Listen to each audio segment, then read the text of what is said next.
श्री स्वामी समर्थ। आज मी करणार आहे ओल्या नारळाची करंजी। कढईमध्ये 2 चमचे तूप घातले, त्यामध्ये मध्यम आकाराच्या पातेली एवढे किसलेले ओले खोबरे घातले, 5-6 चमचे कंडेन्स मिल्क। जास्त गोड हवे असेल तर त्यामध्ये साखर ॲड करू शकतो। इथे मी 3 चमचे साखर घातली, बारीक केलेले ड्रायफ्रूट, थोडेसे केसर, जायफळ खिसून घातले। छान मिक्स करून मंद आचेवर छान एकजीव होईपर्यंत शिजवून घेतले। नंतर 2 कप गव्हाचे पीठ घेतले, चवीला थोडेसे मीठ घातले, 2 चमचे तूप घालून पीठ छान मिक्स करून घेतले। नंतर थोडे थोडे पाणी घालून पिठाचा छान गोळा मळून घेतला। नंतर त्यामध्ये तूप घातले व तूप घालून छान पुन्हा एकदा पीठ मळून घेतले।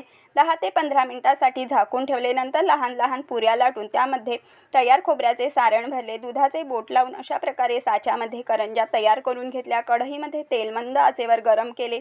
या सर्व करंज्या मंद ते मीडियम आचेवर छान तांबूस होईपर्यंत तळून घेतल्या। मस्त गरमागरम खुसखुशीत ओल्या नारळाची करंजी तयार आहे। व्हिडिओ आवडली तर लाईक